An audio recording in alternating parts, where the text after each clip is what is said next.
Young people, you just gotta understand, it take a long time to make a lot of money. But there's joy in the process too. You gotta be grateful when you're making 50,000. You gotta be grateful at 80,000. A lot of people stay pissed off because they ain't a millionaire. If you pissed off where you are right now, you'll never be a millionaire. The more you're grateful for, the more God will give you to be grateful for. Instead of complaining about what's going on, man, I got to go to work today. Man, I got these kids. Remember when you wanted a job? Remember when you wanted a baby? You know what I learned? You can't cry about what's on your plate when your whole goal was to eat. The moment you start showing God more gratitude, he'll give you more stuff. What he do is, he's not gonna keep giving you stuff if what you got you can't handle already. You kill more blessings by not being grateful. That's the number one blessing blocker, lack of gratitude. That's the number one reason I have what I have, and that's the number one reason why I'm going to get more. Listen to me, y'all. Wake up every day and start being grateful.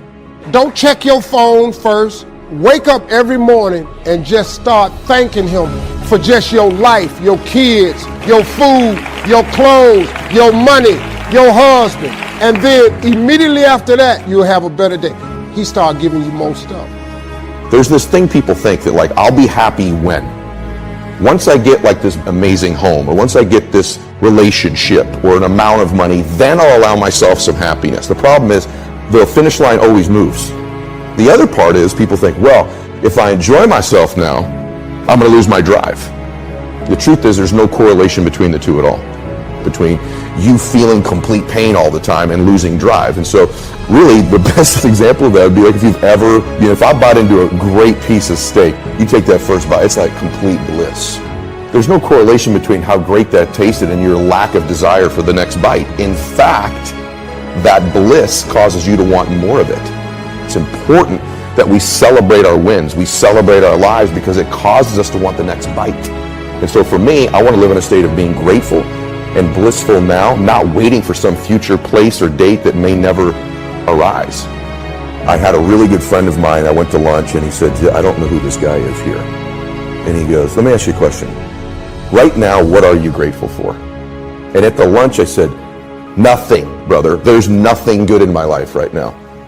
As I'm mouthing these words, two people walked in with an older man. Both of them clearly were fighting cancer somehow. Both walked by our table and gave me the warmest smile as a stranger. And he goes, that's pretty freaking pathetic. You can't find anything in your life to be grateful for right now? Because if you can find things to be grateful for in that space, man, is your life going to be rich when there really are external things to be grateful for. And what happens is there's this reticular activating system in our brains. All of a sudden, all these things start to come into my awareness that I'm grateful for. I started to see things to be grateful for. Choose to be happy in spite of life's challenges. Life changes every day. Sometimes things will be going your way. Sometimes it won't work so well. Sometimes you'll have your health, you're feeling good, and there's some things that can happen to you in life that can take all of that from you. Life always changes. But you can choose in the midst of all of this that's going on to be happy in spite of it. Viktor Frankl, he said the last of the human freedoms to choose one's attitude in any given set of circumstances, to choose one's own way.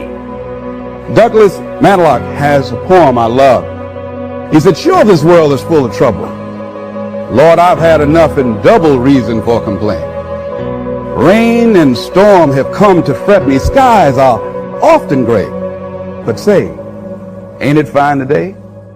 What's the use of always keeping thinking of the past? Each must have his tribulation, water with his wine. Trouble? I've had mine, but today is fine. It may rain again tomorrow. It may rain, but say, ain't it fine today? Ain't it fine today? Living in the moment, getting everything we can out of where we are in the moment where we are right now. The other thing is, willingness to let people and things go, especially if they want to go. When they're no longer good for you, just let them go. Just to hold on tenaciously, it really doesn't make really good sense, all right? Next thing is face the truth about life and deal with it. In order to have a fulfilling life, knowing that things are going to happen, expect the unexpected. Everything that happens, use it for your upliftment. What can I get from this? How did I end up here? What's the blessing in this for me? And don't let it go until you get your blessing out of it, because there's a blessing there. There's something for you in everything that happens to you for you to learn from that experience. Analyze it, dissect it, take it apart, and then get what you need from that and move on. Here's something I encourage you to do. Whatever you do, do it in a consciousness of love, in spite of the circumstances. Emmett Fox said, love is absolutely invincible. No disease that enough love will not heal. No door that enough love will not open. No wall that enough love will not throw down.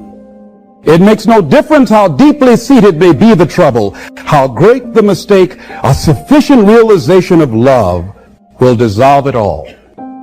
And he ends it in a scripture that says, God is love, and he that dwelleth in love dwelleth in God. That whatever work you have to do it lovingly. Just decide to be more loving, more giving, more caring, more sensitive than you've ever been before. But what if you don't get it back? But don't count on it. Don't let someone else determine who you're going to be. Do it because that's who you are. Do it because it gives your life a sense of fulfillment and self-respect. Anybody can hate. Anybody can do that. Anybody can hold a grudge. But the real challenge about growth and moving into your greatness is about being who you are. I say, as you look at life, as you go toward your goals and your dreams, spring forth with a mighty faith to start the business that ought to be started by you, to make the difference in our society that ought to be made by you. How is it that I can make the contribution that I showed up to give? And one last step, I think, in the area of self-fulfillment, you must live in a spirit of gratitude. There's so many things, ladies and gentlemen, that we take for granted. There are a lot of things that we need to be thankful for. There are big things, there are little things. I'm thankful for my children. I'm thankful for the life that I live and for the people who have enriched my life. You can't wait till you receive the promise. You have to thank God that the answer is on the way. Don't talk about how you feel. Say, thank you that I'm healthy. Thank you with long life you're satisfying me. In your finances, maybe you're struggling. All through the day, thank you that whatever I touch prospers and succeeds. Thank you that your favor surrounds me like a shield. When you thank God in advance for the answer, that's what keeps you encouraged. You're not going to stay determined if you're talking about how bad it is.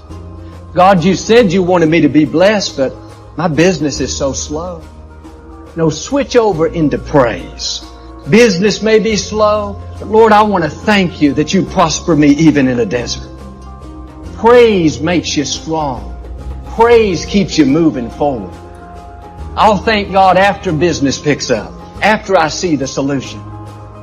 So if you don't learn this principle to thank God in advance, you won't have the strength you need to wait for the promise.